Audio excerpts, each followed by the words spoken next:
Scales are an important part of any musician's practice regimen. I would recommend learning your scales on the guitar in terms of positions. A position is typically where your first finger is. On most jazz guitar students, I prefer that they learn the third position first, and the reason is because it's a good area that gets and encapsulates the range of most other instruments that the guitar will be playing along with, like the tenor sax or the alto sax, especially in the younger bands where they don't have very much range. So usually you can find all those notes if you keep your first finger around the 3rd fret or so. So let's look at an example that plays in the key of E flat major in 3rd position.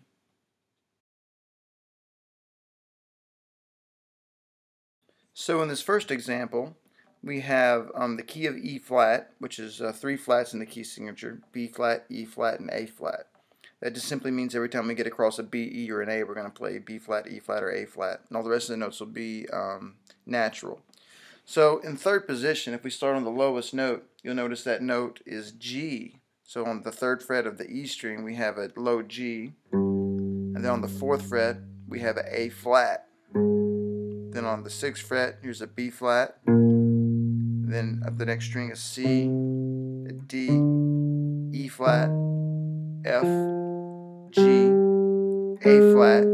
Next string, on the G string, we only have 2 notes: B flat on the 3rd fret and C on the 5th fret. Then you have D, E flat, F, G, A flat, and then finally high B flat. So what you want to do is you want to run this pattern over and over until you can get it under your fingers with some steady 8th notes or something like that. Back and forth.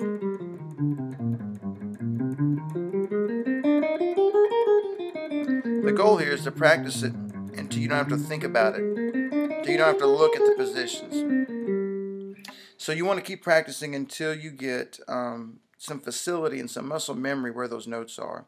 To help speed this up, you may say the note names out loud: G, A flat, B flat, C, D, E flat, F, G, A flat, and so forth. You may also try changing the rhythm, so you can try like swing 8th notes maybe. Oops, I missed a note. Gotta get that A flat. Or you may try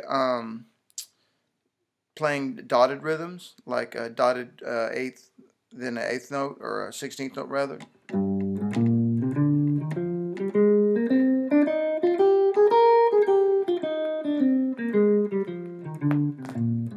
Just messing around with a lot of variety. Another thing I like to do to learn a new position worth of notes is I just put my fingers like lightly touching the frets of the notes on each string that I'm going to play.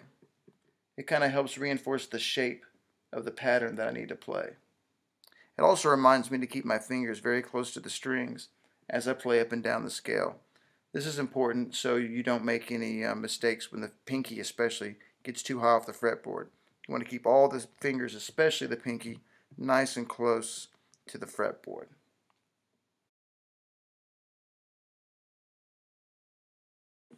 Okay, the next example is also in the key of E flat. This is what you call a key center, or I call it just a 2-5-1. The reason I call it a 2-5-1 is because we're starting on the 2nd scale degree of the key of E flat, which is F. If you play from one F to the next F in the key of E flat, you're playing what you call the Dorian mode. So if I started on an F and played to the next F, you get that Dorian mode. In this example, they've added a 9th to keep the 8th note pattern steady. That way everything is really even. So that would be what you call like the 2 chord, or the Dorian mode. Then it follows up with a scale built on the 5th. So the 5th note of E flat is B flat. So you got B flat to B flat. also going to the ninth. And then finally, you play E flat to E flat, would be like E flat major scale. And in this example, they've also added the ninth. So the whole exercise sounds like this.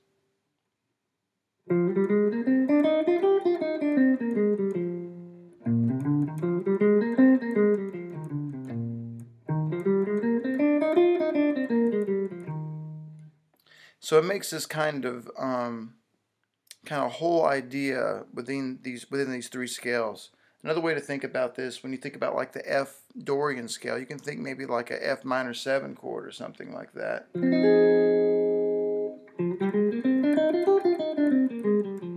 can hear that sound in that. Then the B flat Mixolydian scale, you can think like B flat 7. And then for the E flat major, you can think like E flat major 7. So really underneath this, these three scales is kind of a chord progression. F minor 7 to B flat 7 to E flat major 7. This is referred to as a 2-5-1. So learn this example, and then we'll come back and we'll do the same thing in a few more keys. Okay, next we're going to learn the key of B flat. Once again, let's just find all the notes in third position.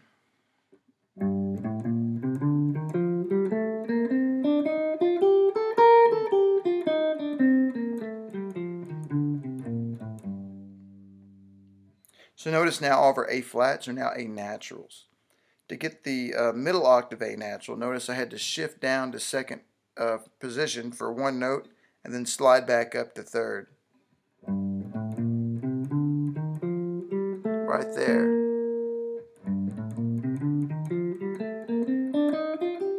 Then on the way down, do it again. Then I'm back in third position for the rest of the example. So once again, just play it over and over until you don't have to look at it anymore. That's the key. If you can remember the position and the key, you won't have to look at your fingers while you're trying to read the music. That's really important to work on your sight reading on the guitar. You have to work very hard before you can even really stay with the page and read the music. You have to really learn the position and learn that key area in at least a position. That way you don't have to shift as much. Not having to shift as much helps you know where you are all the time, and that'll help you keep more of your eyes on the piece of music.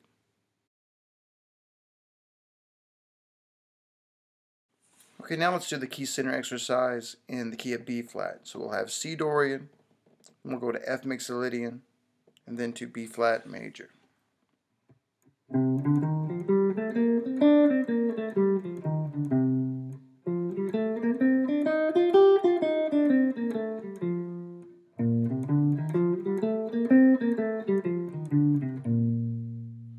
So that would be like C minor 7,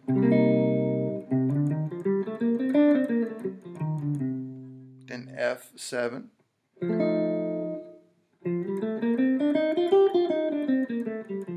then to B flat major 7. And once again, you can hear that chord progression within each scale.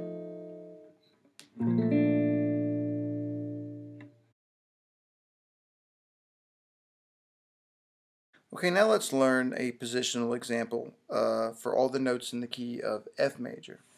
So we'll start on a G, because it's the third fret note. We'll still stay in third position. You have a G, A, B flat, C, D. Now we're going to get this E natural on second fret, then the F and the G, then the A natural, the B flat and the C. And then you have D, E, F, G, A, and B flat. So on this scale, what I like to do is when I get to that second string, or that third string where the E natural is, I go ahead and shift down to second position and play both of those strings, the D and the G string, in second position. then I shift the third position for the rest of it. And if you practice that, eventually you'll get it down to where you don't have to look at it.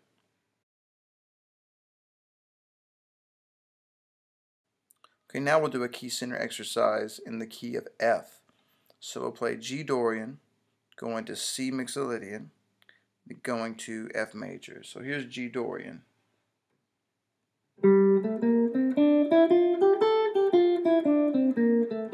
C Mixolydian, and F major.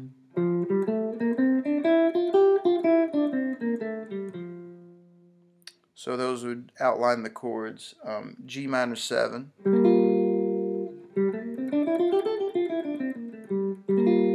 then C7, and then F major 7.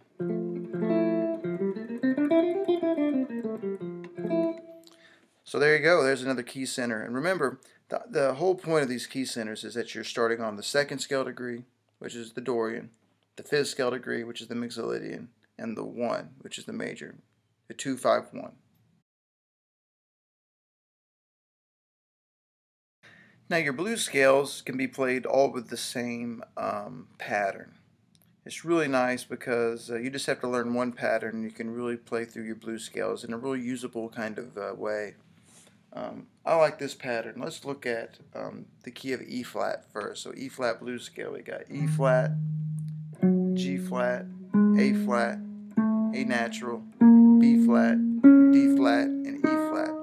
That's our first octave. Notice I play them in triplets.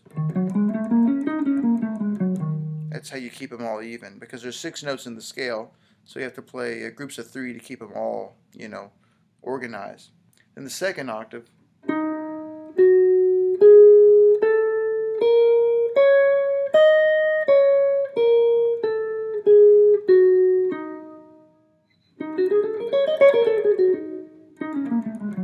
so the whole 2 octaves is something like that. Don't practice too fast. Be sure you always play really clean.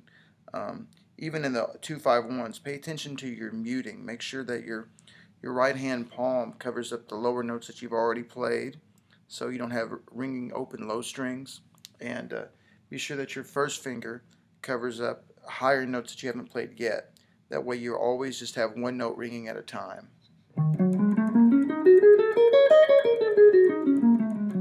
This will help you blend better with wind instruments that, of course, only play one note at a time. So there's the E flat blues scale. Let's look at another one. Let's look at the B flat blues scale. So the cool thing about it is it's the same scale pattern, but now we're on the 6th fret.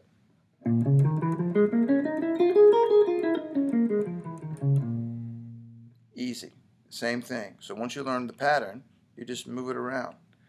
And then finally, you can do the F blues scale the same way.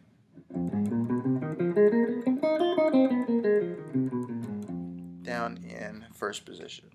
So there you go. There's all your blues scales.